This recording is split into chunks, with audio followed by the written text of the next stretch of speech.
મજામાં? જો અત્યારે વાગી ગયા છે સાંજના 4:30 અને અમે લોકો જઈ રહ્યા છીએ બહાર, એટલે કે મંદિરે મેલડીમાના દર્શન કરવા. અને સવારમાં બહુ વરસાદ હતો તો તે સમયે ન જવાનો તો વિચાર્યું તો ચાલો અત્યારે વરસાદ બંધ થઈ ગયો છે તો આપણે જઈ આવીએ. અને સાથે અમારે બહાર પણ જવાનું હતું, તે ક્યાં જવાના છે તે આગળ હું તમારી સાથે શેર કરીશ, તો વિડીયોમાં બના રહેજો. અને જો રસ્તામાં સરસ મજાનો વ્યૂ આવ્યો હતો તો વિચાર્યું કે ચાલો તમારી સાથે શેર કરી દો. તો જો આવો વ્યૂ હોય અને સરસ મજાની જગ્યા હોય તો જવાની કંઈક મજા જ અલગ હોય છે. તો જો રસ્તામાં ખૂબ સરસ વ્યૂ આવતો હતો.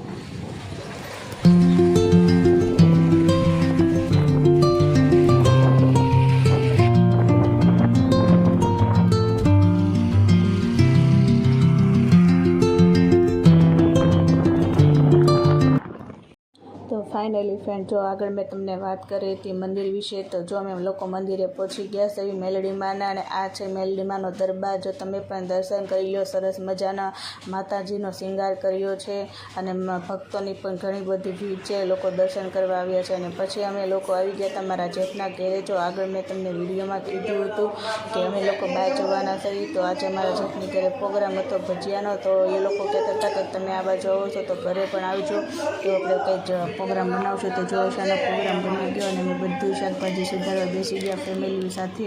આવી રીતના એકબીજા બધા મદદ કરતા હતા એટલે ફટાફટ બની જાય અને વરસાદ ન આવે પહેલાં અમે ઘરે પણ પહોંચી જાય એવું મેં વિચાર્યું. તો જો આવી રીતના બધા અલગ અલગ વેરાયટીના ભજીયા બનાવતા હતા.